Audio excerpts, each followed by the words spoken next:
Andito tayo sa UP ngayon. Mag-loop lang tayo dito sa outer loop ng UP.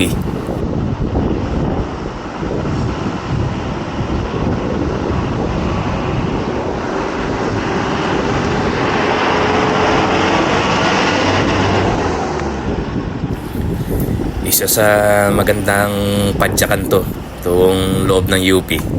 At madalang kasi ang sasakyan dito at saka malilim. Magandang magandang training ground. Iikot lang tayo ng isang loop lang, ipapakita ko lang sa inyo. Ayan. Dito, kaliwa tayo rito. Tapos dire-diretso lang 'yan.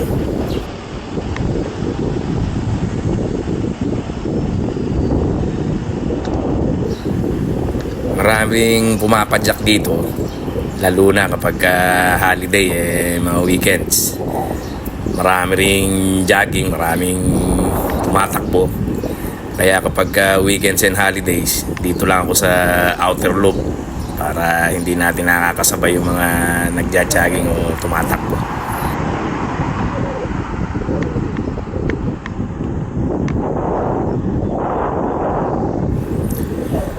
Pero kahit madalang ang sasakyan dito sa loob, as usual, ingat pa rin.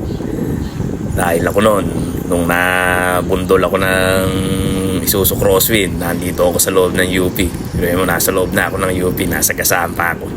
Kaya ingat-ingat pa rin.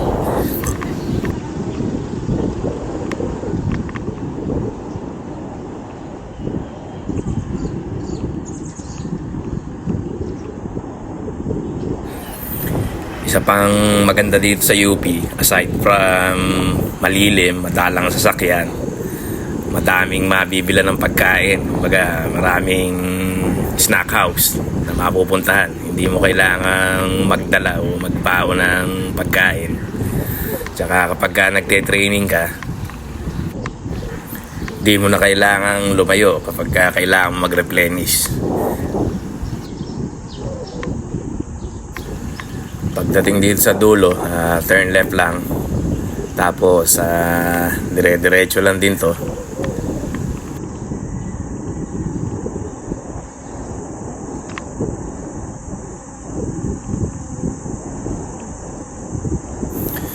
Nung araw na sumasali pa ako sa ODAX, dito lang ako nagte-training.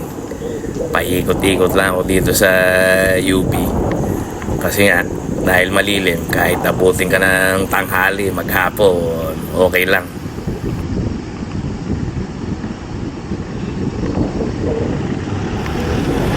Yun nga lang, kailangan wag kang mainipin.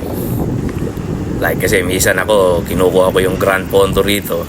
Grand Fondo, 100 kilometers. Pero yun mo, kung 100 kilometers kang papadyak dito na paikot-ikot, nakakaumay din. Kaya wag ka lang maiinip.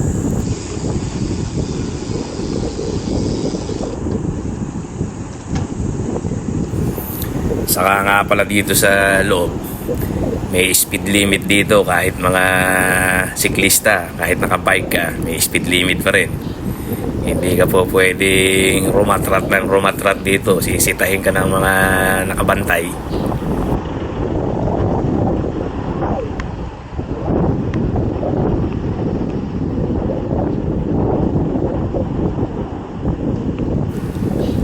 Ito, pagdating sa kanto na to, turn left tayo. Puro lang yan, puro kaliwa. Then pagdating dito sa mismong Sunken Garden, kakanan tayo. Dito sa area na to,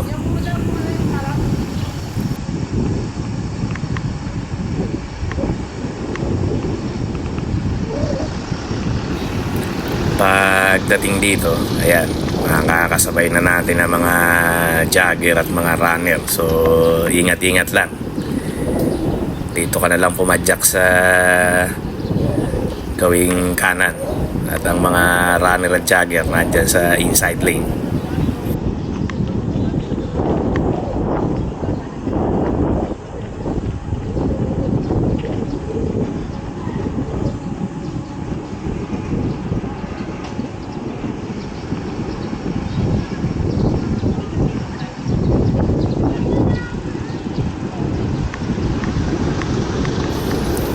Approaching na tayo dito sa may grandstand. Then diretso lang to. Pagdating sa may kanto, doon tayo sa gawing kanan at hindi tayo po pwede dyan sa mismong academic oval.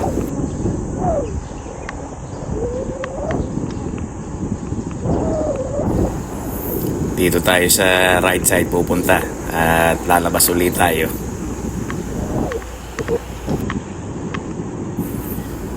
Diretso lang to. Then pagdating dito sa kanto, turn left ulit tayo.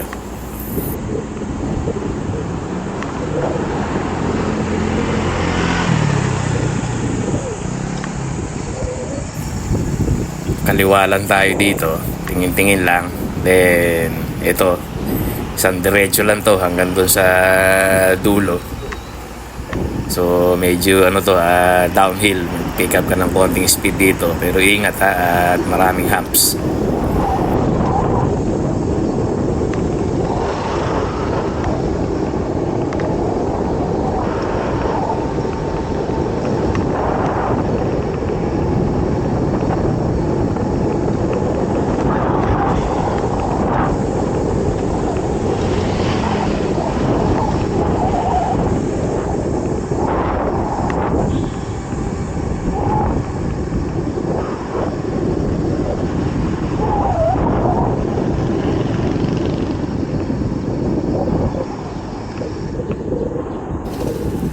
Pansin nyo, sagana sa humps dito sa loob. Kasi nga, mayroong speed limit. Speed limit para sa mga motor vehicle at pati na rin sa mga cyclists. Hindi ini-encourage dito sa loob yung rat-ratan at karera.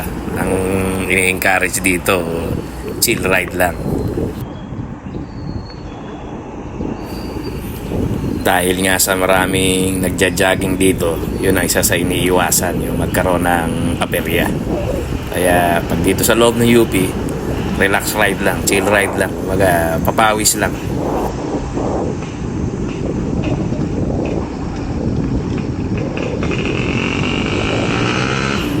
Pero kahit nasaan lugar ka, iba yung ingat. Ayan kamukha niyan, hindi may iwasang mayroong kamote. Bigla lang sumingit. O, kita nyo, sa bike lane pa siya sumingit ha. Talagang yung kamote, nagkalat yan kahit saan.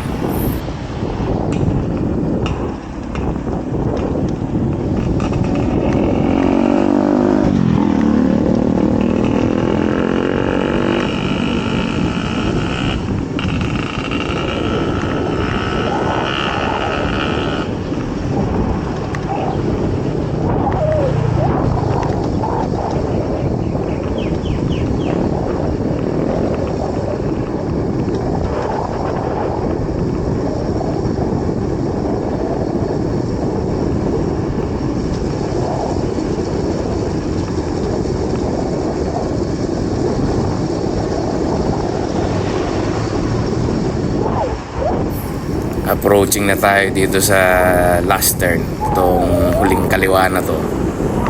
Then diretso, then that's it. Ayun na, almost done na tayo ng isang UP outer loop.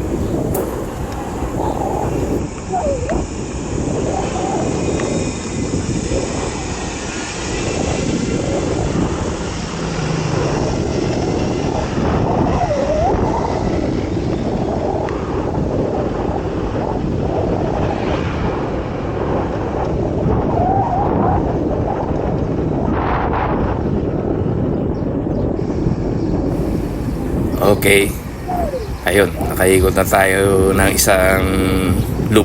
Ito yung outer loop. Nasa din to, nasa mga 3.5 kilometers din yung isang ikot. Okay, that's it. Kita-kita tayo next time. Thank you for watching.